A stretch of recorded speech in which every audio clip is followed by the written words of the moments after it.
இதான் நான் தீபாவளிக்கு எடுத்து சரி. நல்லா இருக்கான்னு பாரு. நல்லா இருக்கு. நல்லா இருக்கு. ஆமா இது என்ன 3 சேலை? நீங்க ஒருத்தவங்க தானே இருக்கிறீங்க?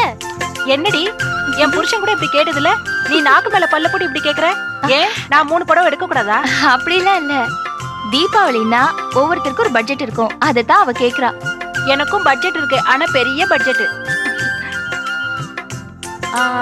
இது தீபாவளிக்கு எடுத்தது. இது கல்யாண காட்சின்னு கட்டிட்டு போறதுக்கு. இது வீட்டுக்கு கட்டிக்கிறதுக்கு. நல்லா இருக்கு. வச்சவங்க நீங்க. ஆமா இதெல்லாம் செலக்ட் பண்றதுக்கு எவ்வளவு நேரம் ஆச்சு? ஒரு 3 மணி நேரம் ஆச்சு. 3 மணி நேரமா? காது குத்துறீங்களா? இவ்வளவையும் செலக்ட் பண்றதுக்கு 3 மணி நேரம் தான் ஆச்சா? முழுசா கேளுங்க. ஒரு கடைக்கு 3 மணி நேரம், 4 கடை ஏறி இறங்குனேன். இது என்ன லேட்டஸ்ட் மாடலா? அப்படிதான் கடைக்காரன் சொன்னான். ஆனா 5 வருஷத்துக்கு முன்னாடியே இந்த டிசைன்லாம் வந்துருச்சு. நல்ல அப்போ இந்த டிசைனுக்கு சாவித்திரின்னு பேரு. கடைக்கார கிட்ட கேட்டேன், இது ஏற்கனவே வந்த டிசைன் தானேன்னு கேட்டா, அவன் அதுக்கு சொல்றா, இது சாவித்திரி சேலை பழைய டிசைனு, இது மீண்டும் சாவித்திரி புது டிசைன்னு சொல்றான். அவனும் என்ன பண்ணுவான்?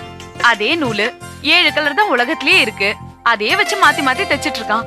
ஆமா ஆமா, ஒரே மூஞ்ச வச்சுக்கிட்டு நம்ம டெய்லி அலங்காரம் பண்றது இல்லையா, அது மாதிரிதான் இதுவும். ஆமா. அக்கா இந்த சாரியோட விலைலாம் எப்படிக்கா? அத ஏன் கேக்குற மீனா? பழைய டிசைனுக்கு புது பேர் வைக்கிற மாதிரி தான். விலையும் அப்படிதான். முதல்ல குதிரை விலை, இப்ப யானை விலை. யானை விலைன்னு சொல்லிட்டு தான் 3 சாரி வாங்குனீங்களாக்கும். ஏய் கண்ணு வைக்காத. ஏதோ இந்த வருஷம் தீபாவளிக்கு தான் அவர் கை நிறைய காசை கொடுத்து புடவை வாங்கிக்கோன்னு சொன்னாரு. ஏன் இப்படி கண்ணு வைக்கிற? ரம்யா ஒரு 200 ரூபாய் பணம் கொடு. எதுக்கு 200 ரூபாய்? என்ன எதிர்கேள்வி? வேணா வேணும். என்கிட்ட ஏதியா 200 ரூபாய்? நேத்தேட சொலையா இன்னி வாங்கினா? யோ அது நீ துணிமணி வாங்குறதுக்காக கொடுத்தது. ஏடிய ஊரார் சரிக்கு 200 ரூபாய் பணம் கேட்டா 100 ரூபாய் செலவு பண்ணி போட்டு உனக்கு எதுக்கு இத்தனை சேலை? நீ என்ன பெரிய கவரமாக நினைப்பா? ஆமா, நீ கெட்ட கேட்டுக்கு கவர்னர் பொண்ணுதான் உனக்கு பொண்டாட்டியே வரப்போறா. துணிக்கு கொடுத்த காசை திருப்பி கேக்குறியே, உனக்கு வெக்கமா இல்ல? உங்க அப்பா அம்மாட்ட போய் ரூபாய் வாங்கி சேலை வாங்கிட்டே, அது ஏன் காசா கிடைச்சா? உன் காசுல துணி வாங்காம தெருவுல போறவங்கிட்டே வாங்கி துணி வாங்க முடியும்? நீ எல்லாம் ஒரு ஆப்லையா? ஏய் எது தடி பேச? அப்படிதான் பேசுறேன். அடிக்கிற சட்டை ஏய் விடுறீ. ஏய் உன்னை கட்டிட்டு நான் சீரழிச்சிட்டு இருக்கேன். நான் தாயா உன்னை கட்டிட்டு மாற அடிக்கிறேன். உன் மூஞ்சி மோர கட்டியும். நீ எல்லாம் ஒரு மனுஷனா? நான் இல்லைனா உன்னை எவையா கல்யாணம் பண்ணிருப்பா? தெரியுமா? அவங்க காலத்துல தாலி கட்டறோ. எங்க அப்பா சொன்னதா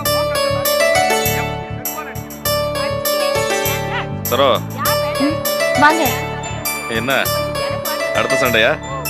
ஆமாங்க, பேச்சில ஆரம்பிச்சு சண்டை வரைக்கும் போயிடுச்சு. இன்னைக்கு என்ன காரணம்? அது ஒண்ணு இல்லைங்க. தீபாவளிக்கு துணி வாங்குறதுக்காக ரம்யாவோட வீட்டுக்காரர் பணம் கொடுத்திருக்காரு. இவங்க ஒரு பைசா கூட மிச்சம் வைக்காம எல்லாத்தையும் செலவழிச்சிட்டாங்க. இப்ப அவர் வந்து 200 ரூபாய் கேட்டாரு. இவங்க இல்லைன்னு சொன்னாங்க. இதுக்காக ஒரு பெரிய சண்டை. இருந்தாலும் இந்த சண்டைலாம் 5 நிமிஷத்துக்கு தாங்க. அதுக்கப்புறம் டுயட் பாட ஆரம்பிச்சிருவாங்க. சரி இந்தா பணம். தீபாவளிக்கு எல்லாருக்கும் புது துணிமணி எடுத்துரு. அப்போ நம்ம வீட்லயும் சண்டை காட்சி வருமா? நீ இத முழுசா செலவழிச்சானோ நான் ஒன்னும் கேட்க மாட்டேன். அப்போ அத்தைக்கு 2 புடவை எடுக்கணுங்க. பாவ நிர்மலா பொண்ணு காலேஜுக்கு போறா. அவளுக்கும் 2 செட்டு சுடிதார் எடுக்கணும். அப்புறம் செல்வத்துக்கு கண்டிப்பா 2 சட்டை எடுக்கணுங்க. ஆமா. நமக்கு காசு கொடுத்தவனே ஒட்டியா? என்னங்க உங்களுக்கு ஒரு செட், எனக்கு ஒரு செட், அவ்வளவுதான். ஒரு செட்டா? எல்லாருக்கும் 2 செட்டு, நமக்கு மட்டும் ஒரு செட்டா? என்ன ஓரவஞ்சனை இது?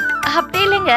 தலை தீபாவளிக்கு எப்படியும் அப்பா 2 பேருக்கும் ஒரு செட் வாங்கி கொடுக்க தான் போறாரு. அதோட சேர்த்தா 2 பேருக்கும் 2 செட் ஆயிடும். ஓ பரவாயில்ல, பயங்கரமான கில்லாடியா இருக்க நீ. சரி கொஞ்சம் காசு கூட. 2 நிமிஷத்துல கொண்டு வரேன்.